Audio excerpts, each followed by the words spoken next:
Dear student, आज की इस वीडियो में हम लोग क्लास 10th के पॉलिटिकल साइंस के अब सब्जेक्टिव क्वेश्चन के बारे में जानेंगे, जो 3 या 4 नंबर के नीचे तक पूछा जाता है बोर्ड में। तो खाली ऑब्जेक्टिव याद करने से आप अच्छे मार्क्स नंबर नहीं ला सकते हैं, क्योंकि सब्जेक्टिव भी आप लोग को पकड़ होना चाहिए। तो चलिए सब्जेक्टिव के बारे में आप लोग को बताते हैं इस वीडियो में, क्योंकि पॉलिटिकल साइंस का पहला पार्ट का ही सब्जेक्टिव क्वेश्चन है। ध्यान से देखिए। लोकतंत्र में सत्ता की साझेदारी, इस पाठ की जितने लघुत्तरीय प्रश्न हैं उसके बारे में हम लोग इस वीडियो में जानेंगे। तो चलिए स्टार्ट करते हैं। फर्स्ट में सवाल बोला जा रहा है, धर्मनिरपेक्ष राज्य से आप क्या समझते हैं। इस टाइप का अगर क्वेश्चन आप लोग को पेपर में दे देता है वो सब्जेक्टिव क्वेश्चन, तो इसको लिखने के लिए सबसे पहले कोई भी सब्जेक्टिव क्वेश्चन केवल कहानी याद रखना चाहिए, क्योंकि मेन पॉइंट अगर याद है तो उसको अपने भाषा में बना के लिखने में कोई दिक्कत नहीं होगा। तो सबसे पहले ध्यान से सवाल देखिए क्या बोला जा रहा है। सवाल, धर्मनिरपेक्ष जो होता है बहू राज्य से क्या समझते हैं, यही सवाल बोला जा रहा है। तो इस टाइप के क्वेश्चन को सॉल्व लिखने के लिए हम लोग इसके बारे में समझेंगे। वैसा राज्य जिसमें किसी भी धर्म विशेष को प्राथमिकता का ना देकर कि सभी धर्मों को समान आदर प्राप्त हो, उसे धर्मनिरपेक्ष राज्य कहते हैं। जैसे भारत, सही बात है, क्योंकि भारत में ऐसे व्यक्ति है जो धर्म है बाबू, कोई भी सभी धर्म को समान आदर प्राप्त करते हैं, मगर एक दूसरे को निरपेक्ष नहीं करते हैं। इसलिए भारत को क्या धर्मनिरपेक्ष के नाम से जाना जाता है। इसलिए फर्स्ट का आंसर क्या हो जाएगा, वैसा राज्य जिसमें किसी भी धर्म विशेष को प्राथमिकता ना देकर सभी धर्मों को समान आदर प्राप्त हो, उसे धर्मनिरपेक्ष राज्य कहते हैं। जैसे क्या हो जाएगा भारत। तो इसको इसी तरह से इस टाइप का क्वेश्चन देगा तो सॉल्व करेंगे। चलिए 2 नंबर सवाल देखा जाए। 2 नंबर सवाल बोला जा रहा है, सांप्रदायिकता की परिभाषा दे। जो सांप्रदायिकता की परिभाषा दे, ये 2 नंबर की भी इस टाइप के क्वेश्चन भी पूछ सकते हैं, 2 नंबर के या 3 नंबर के भी। तो इसके बारे में हम जानेंगे। जब हम यह कहते हैं कि धर्म ही समुदाय का निर्माण करती है, तो सांप्रदायिकता राजनीति का जन्म होता है। सही बात है।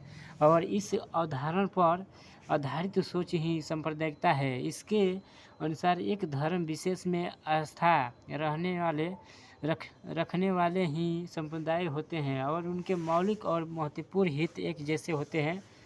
इसलिए इसमें मेन पॉइंट हम सबसे पहले ध्यान देंगे, क्योंकि जो सांप्रदायिकता होता है वो एक धर्म पर निर्धारित होता है। इसलिए धर्म, यहाँ पर ध्यान से देखिए, धर्म ही समुदाय का निर्माण करती है। सही बात है। तो सांप्रदायिकता राजनीति के जन्म होता है। मेन ट्रिक क्या है, यहाँ पर ध्यान से देखिए। और इस अवधारणा का आधारित सोच ही सांप्रदायिकता कहलाता है। सही बात है। बस ये 2 ट्रिक आप लोग को याद है तो इस टाइप के क्वेश्चन को लिखने में सब्जेक्टिव को कोई दिक्कत नहीं होगा। इसको बना कर हम भी लिख सकते हैं कि हम लोग जानते हैं कि जब धर्म ही समुदाय का निर्माण जब करती है तो सांप्रदायिकता राजनीति का जन्म भी होता है। इसीलिए उदाहरण पर आधारित सोच ही सांप्रदायिकता कहलाता है। इस टाइप को बना के भी लिख सकते हैं। चलिए 3 नंबर सवाल देखा जाए। 3 नंबर सवाल बोला जा रहा है, यहाँ पर टाइपिंग में हमसे मिस्टेक हो गया है, यहाँ पर 3 नंबर क्वेश्चन होना चाहिए। सामाजिक विभाजन से आप क्या समझते हैं, ये भी VVI अब सब्जेक्टिव क्वेश्चन है। सामाजिक विभाजन से क्या समझते हैं, तो चलिए इसके बारे में जाना जाए।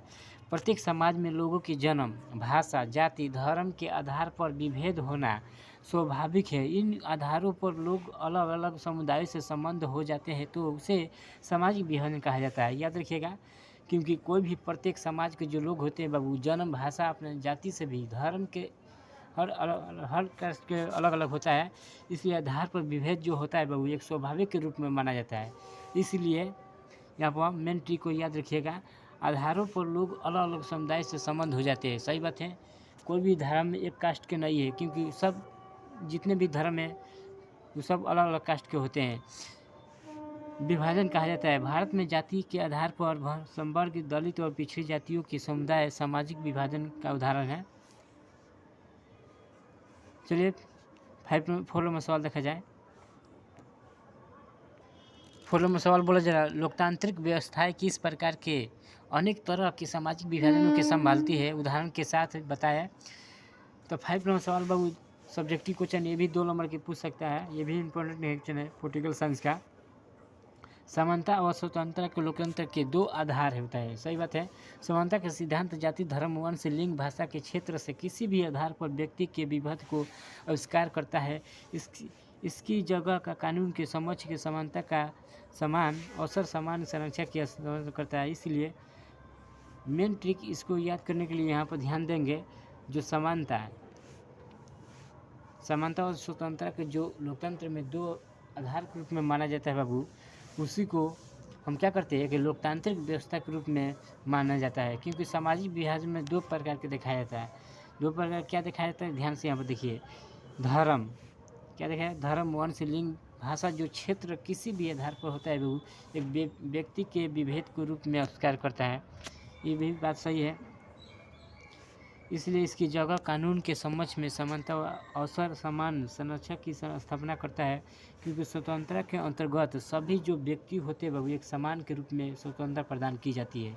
ये बात सही है। ये भी जिसमें भाषण एवं अभिव्यक्ति, संघ और संगठन बनाने का पेशा, व्यवसाय बनने की एक सूची रखती है। एग्जाम्पल के अनुसार हो जाएगा। चलो 6 में सवाल देखा जाए।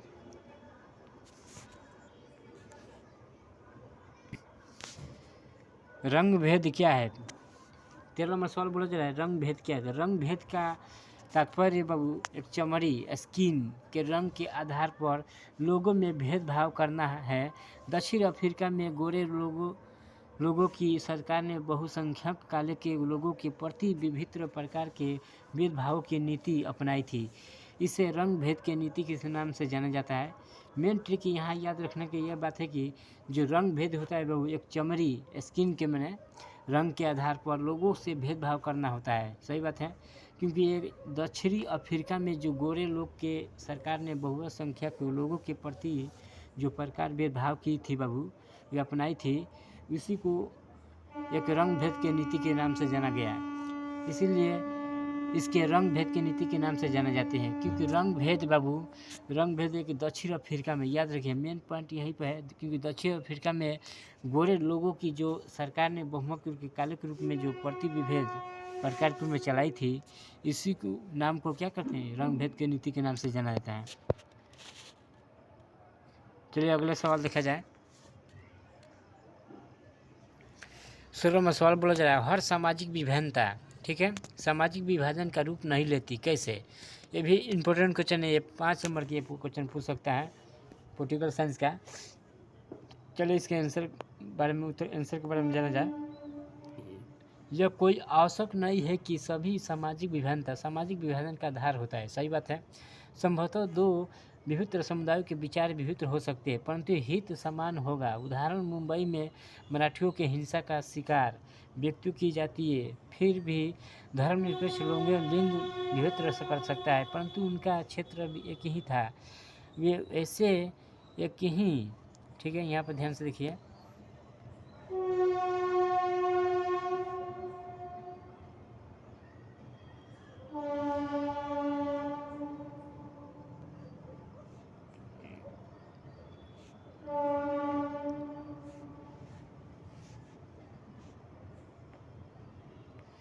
सत्रहवां सवाल बोला जाएगा, सामाजिक अंतर कब और कैसे सामाजिक विभाजन का रूप ले लेते हैं?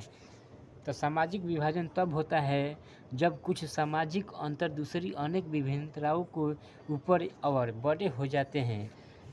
शहरों और दलितों के अंतर एक ही सामाजिक विभाजन है, क्योंकि दलित समूह संपूर्ण देश में आमतौर से जो गरीब बाबू, वंचित एवं बेघर के रूप में भेदभाव के शिकार होता है, उसी को हम एक सामाजिक रूप में विभाजन के रूप में लेते हैं। मेन ट्रिक याद रखना, क्योंकि इस टाइप का क्वेश्चन 2-3 नंबर के नीचे तक पूछ सकता है।